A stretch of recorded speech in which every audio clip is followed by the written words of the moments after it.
सोचो, एक ऐसा तूफान जो इतना बड़ा हो कि अगर कैटेगरी 6 का स्केल होता तो वो कैटेगरी 6 होता। और उस तूफान के साथ आइए भूखे शार्क जो सड़कों पर तैर रहे हों, घरों में घुस रहे हों और जो भी इंसान पानी में हो उसे निगल जाए। और इस सब के बीच एक प्रेग्नेंट औरत जो बच्चे को जन्म देने वाली है। तो बताओ, क्या वो सरवाइव कर सकती है? यह है 2026 की नेटफ्लिक्स की सबसे धमाकेदार सर्वाइवल थ्रिलर थ्रैश, जहां हरिकेन और शार्क मिलकर एक छोटे से कोस्टल टाउन को नरक बना देते हैं। तो शुरू करते हैं यह रोंगटे खड़े करने वाली पूरी कहानी। साउथ कैरोलिना की कोस्ट पर एक छोटा सा खूबसूरत टाउन है, एनीविल। एक आम सा दिन है, लोग काम पर जा रहे हैं, बच्चे खेल रहे हैं, समुद्र किनारे शांति है। लेकिन वेदर स्टेशन पर हार्बर मास्टर ग्रेग विल्सन एक ऐसी चीज देख रहा है जो उसे डरा रही है, हरिकेन हेनरी। यह तूफान कैटेगरी 5 है, लेकिन जैसे जैसे वो बढ़ रहा है वो इतना पावरफुल हो रहा है कि ग्रेग कहता है अगर कैटेगरी 6 का स्केल होता तो यह 6 होता। इवैक्यूएशन ऑर्डर दे दिया जाता है। लोगों को कहा जाता है अपने घर छोड़ो और ऊंची जगह जाओ। ज्यादातर लोग चले जाते हैं, लेकिन कुछ लोग रह जाते हैं, जाना चाहते थे लेकिन नहीं जा पाए। यहीं से हमारी 3 अलग अलग कहानियां शुरू होती हैं जो एक ही तूफान में एक साथ चल रही हैं। पहली कहानी है लीसा फील्ड्स की। लीसा फीबी डाइनवर ने निभाई है। वो न्यूयॉर्क से है और एनीविल में काम के लिए आई है। और सबसे बड़ी बात, वो 9 महीने की प्रेग्नेंट है। बच्चे की ड्यू डेट 4 दिन पहले निकल चुकी थी।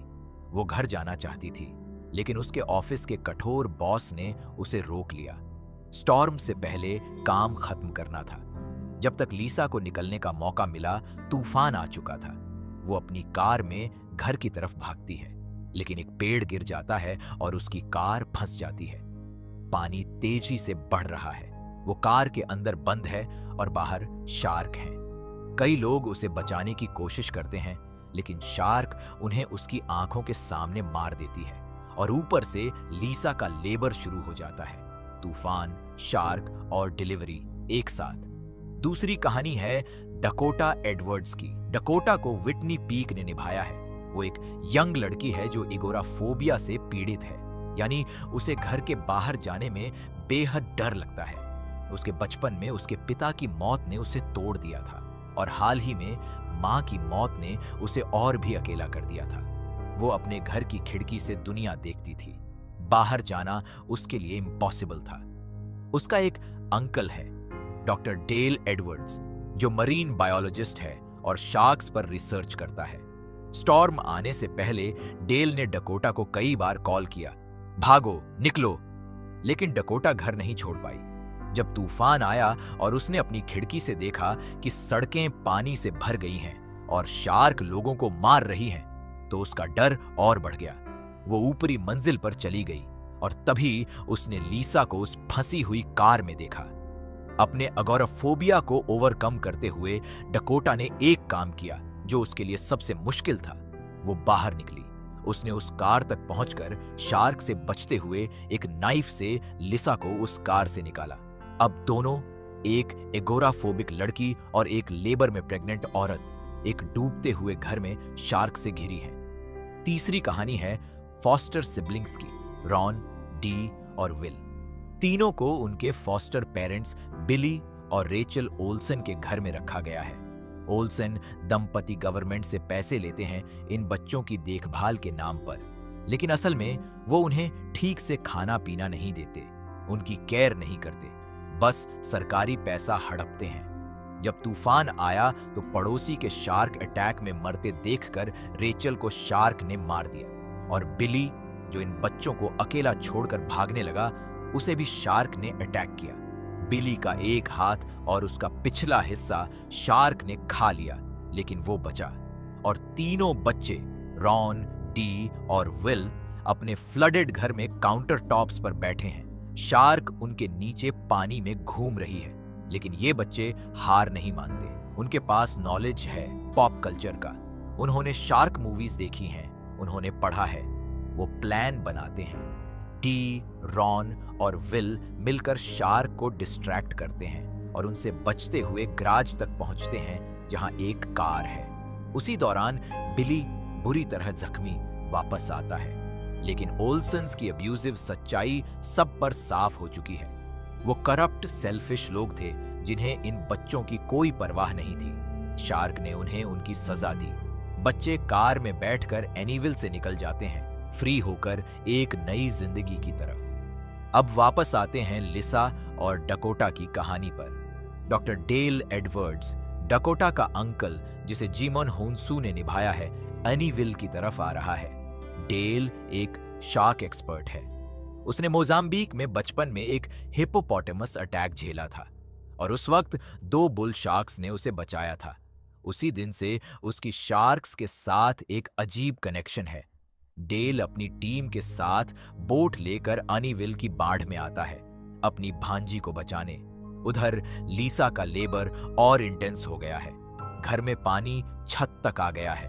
डकोटा, जो पहले डर के मारे घर से नहीं निकल सकती थी, अब एक बोट ढूंढने के लिए अकेले पानी में उतरती है और लीसा को अकेले फ्लडेड घर में पानी में ही अपने बच्चे को जन्म देना पड़ता है। वो अंडर वाटर बर्थ, जो उसने शुरू में सोची थी एक मेडिकल फैसिलिटी में, आज तूफान के बीच शार्क से घिरे पानी में हो रही है। लीसा बच्चे को जन्म देती है, लेकिन डिलीवरी के बाद खून बहता है और वो खून पानी में मिल जाता है और शार्क्स को ब्लड अट्रैक्ट करता है। 3 शार्क उनके चारों तरफ आ जाती हैं। लीसा अपने नवजात बच्चे को एक वुडन प्लैंक पर रखती है और शार्क से लड़ती है। एक नई माँ जो अभी अभी बच्चे को जन्म दे चुकी है, शार्क से लड़ रही है। डकोटा बोट लेकर वापस आती है, लेकिन बोट पलट जाती है और तब होता है वो सीन जो इस पूरी फिल्म का सबसे ड्रामेटिक मोमेंट है। डेल ने अपनी रिसर्च में एक प्रेग्नेंट ग्रेट व्हाइट शार्क को ट्रैक किया था, जिसका नाम उसने नेली रखा था।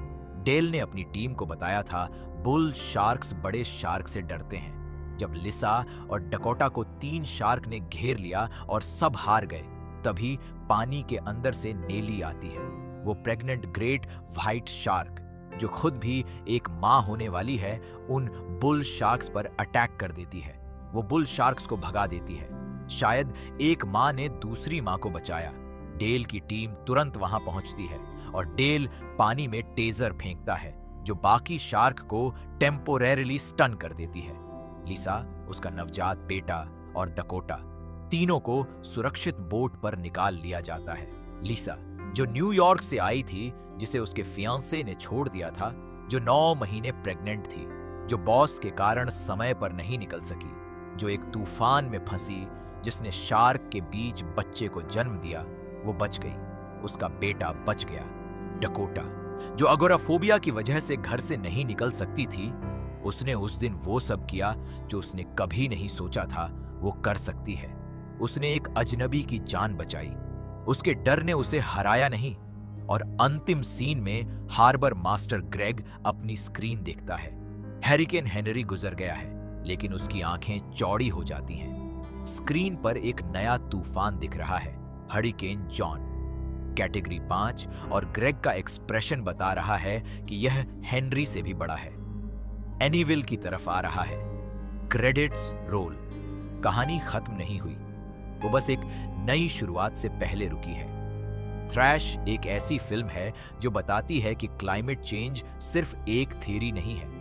तूफान ज्यादा पावरफुल हो रहे हैं, समुद्र ज्यादा एग्रेसिव हो रहे हैं, और हमारी इंफ्रास्ट्रक्चर पुरानी है जो इस नए खतरे के लिए तैयार नहीं।